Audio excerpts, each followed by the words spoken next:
3. Ya, mangga. Anggi, mulai. Assalamualaikum.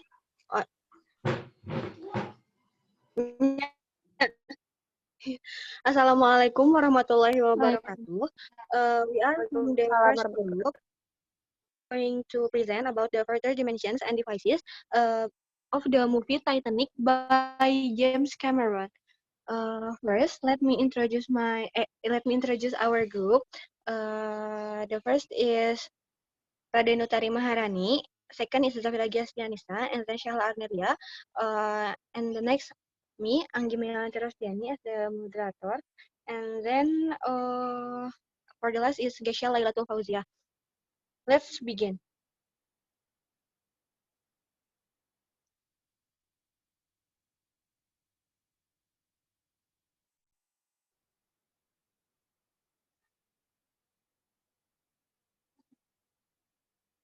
Let's begin the presentation. No, it should be content first, then me.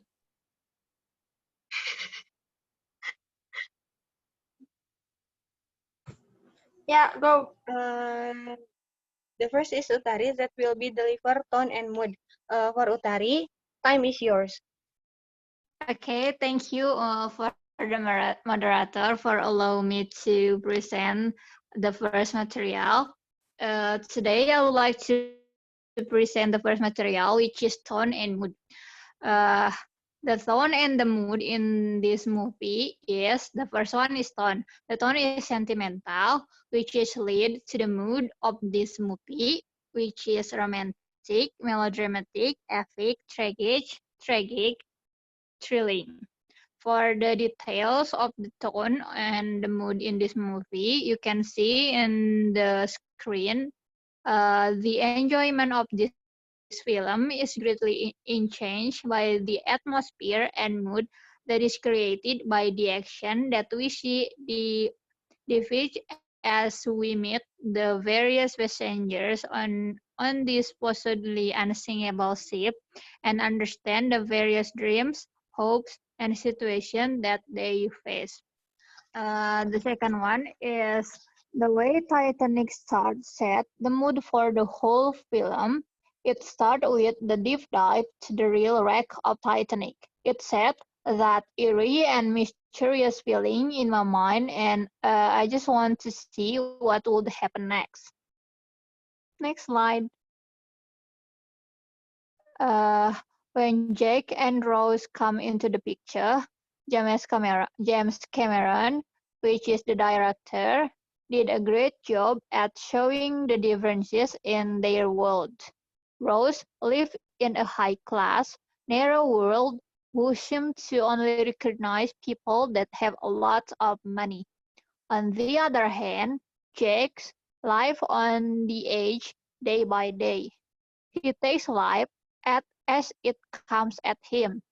Jack wins his ticket aboard the largest object ever made by man back then, Titanic in hand of poker.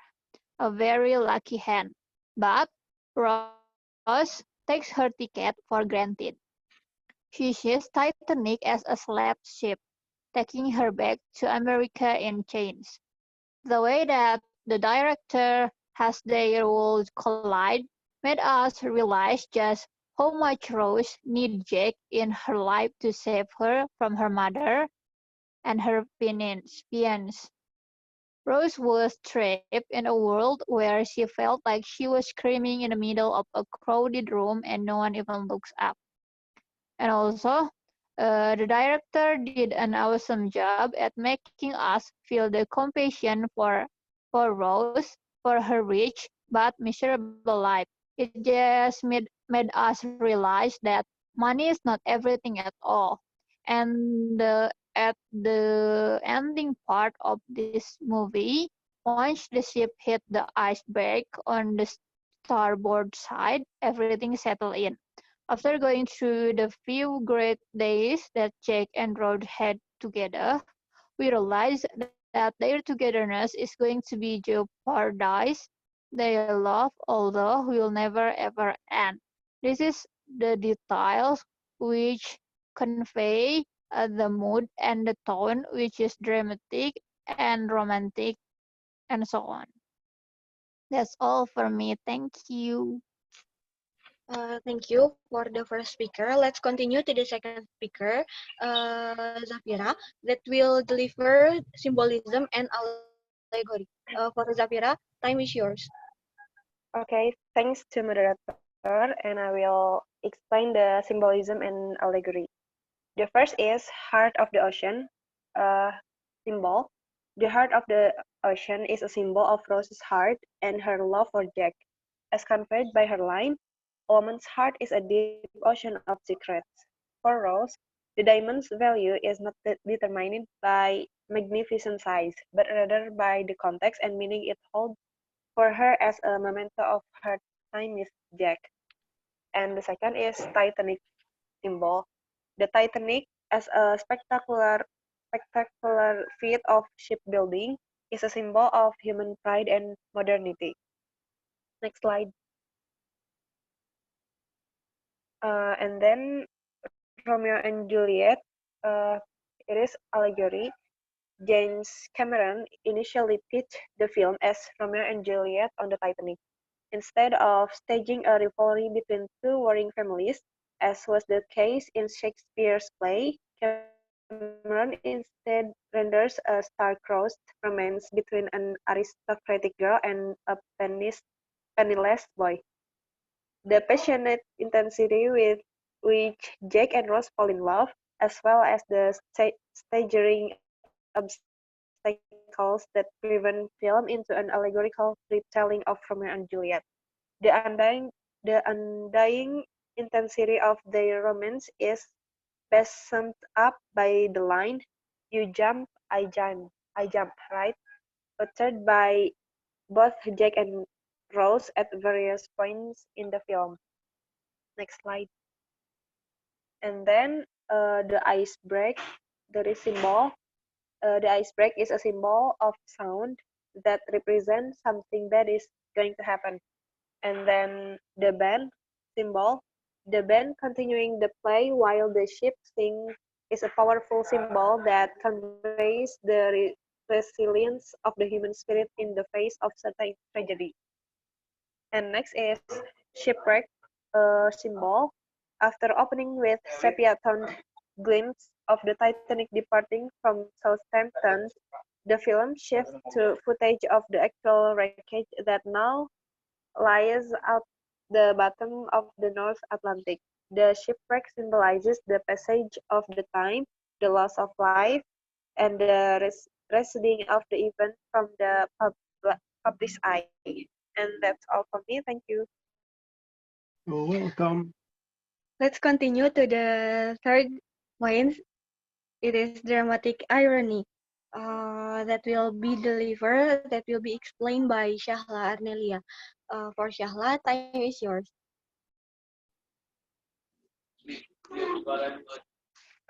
Thank you to the moderator for giving me the opportunity to deliver this material. In here, I will deliver dramatic irony. For the first, God himself could not sink this ship.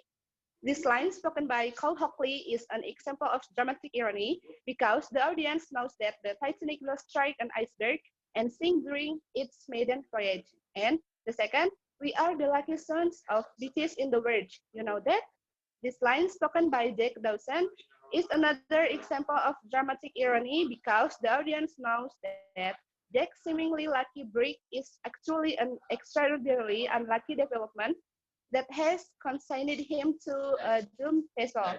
And for the third, waste of deck space, if you ask me, Cole speaks this line when he, Rose, and Thomas Andrews are strolling along to the decks of the Titanic. Rose notes that the ship only has enough lifeboats for half its passenger.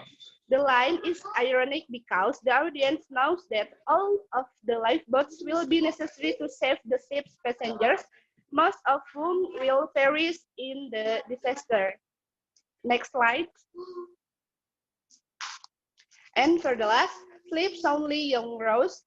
For I have built you a good ship, strong and true. Dramatic irony. Thomas Andrews speaks these lines to Rose after she noticed that there are only enough lifeboats for half of passengers. The line is an example of dramatic irony because the audience knows that the ship will sink along with most of its passengers. Thomas Andrews later apologized to Rose for not building her a strong ship. Thank you. Thank you. And let's move to the fourth point that will be delivered by me. The fourth is pathos. Pathos can be found in every part of the movie, since the theme of the movie is My Heart Will Go On, and it tells us a sad, moving love story. No matter what time and how many times we watch the movie, there's no exceptions that we're impressed by Jack's and Rose's love. Love can touch us on time and last for the lifetime. So not only roses, but also every audience heart can go on. By playing to the audience emotions, the movie grabs viewers' attention and makes them anxious to view the film. However, audience members will be surprised to learn that the story is based on the true events and contains action and suspense. This could have been strategy used by the producer. The record-breaking box office sales and continued loss of the film prove that the movie and the strategy was effective in attracting audience members. Next. Then, the Titanic movie posters help persuade viewers to see the film by using this principle, pathos. The first image that grabs the viewer's attention in the poster is a couple of embracing. Because of the actors' sincere facial expressions and loving bond between the two characters is obvious and leaves the viewers wanting to learn more about the intense bond the couple shares the relationship. Viewers already feel emotionally connected to the couple even before they read the tagline. The tagline states, "Nothing on earth could come between them." Once the viewer reads the tagline and they receive more information about the couple, they become even more invested with this relationship that is, according to the tagline, indestructible. The poster evokes sympathy and compassion towards the couple and makes the audience want to see the movie in order to see the couple's relationship succeed. Next. The movie poster is slightly misleading and doesn't fully reveal the genre of the film. Although the Titanic is a romance movie, it is also a historical thriller. The poster gives no indications of the adventure and action that this couple is about to embark upon. Someone who has never heard or seen Titanic may not even know that this story is based on the true tragedy that occurred in 1912. Perhaps the maker of the posters could have given insight into the genre of the film by using different tagline. The tagline could have been one love could save them, or something convey that couple will fighting for survival. In addition, the poster shows the cruise ship, but but gives no indication that the ship is a famous or real cruise ship that crashed during early 90s. The makers of the posters could have chosen a scene of Rose and Jack running across the ship or the ship breaking in half to indicate that this story is about the famous crash of 1912. Overall, the posters does a great job for conveying the romantic sides of the film but struggles portraying in historical and adventurous natures of the film. And for the last part, that is didactism will be explained by the last speaker, that is Geisha. For Geisha, time is yours. Yep, the last is the didactism. First, it reminds us about religious and God. No matter how great a human, there will always God who can do everything happen. Everyone thought that the glorious and mighty Titanic was unsinkable. They thought it was a great ship. Even God himself can make it sink. That's the reason it didn't have the ideal number of lifeboats on it and don't have any preparation of a damage may become. The shortage of lifeboats actually proved to be the biggest cause of loss of life later. Our beliefs are often so powerful that they can put real facts in our vision. When you believe 100% in something, you start acting accordance with it. It is important that you identify your challenge and push yourself beyond those beliefs, and they can potentially lead to disaster. In the philosophical side, Titanic shows the viewers that overconfidence is often far more damaging than false optimism. In fact, it borders on delusion. Such confidence hampers the ability of making sound judgment and leads to poor decisions. And next, it's not okay to let yourself to be sold to the highest bidder just to save the family name or anything or anyone else, especially if and when the winning bid is accompanied by slaps, threats, physical violence, intimidation, and manipulation. Next, and also make each day count because you don't know what hand you're going to get dealt. This skin made by Jack Dawson in the dinner. Some might argue that Jack Dawson winning poker hand wasn't that lucky at all since we all know how the movie ends. However, had Jack not won the game, he wouldn't have met Rose, and had he not met Rose, then we wouldn't have witnessed the beautiful yet melodramatic romance that unfolded before our body band-aid eyes. As Jake so astutely put in, when you got nothing to lose. So take risks, live each moment like it's your last, and establish a convincing poker face. In political side, we can remember the scene when Carl gave some money to the one of the officer of the boat just to make him safe and get a boat for him to save. But at the end, Carl still should fight by himself to find a boat to rescue his life. So money is not everything. It can't even save yours. Thank you. Thank you for all of the speaker. That's all from our groups. Thank you for the time and the attention. Assalamualaikum warahmatullahi wabarakatuh. Waalaikumsalam warahmatullahi Waalaikumsalam wabarakatuh. warahmatullahi wabarakatuh.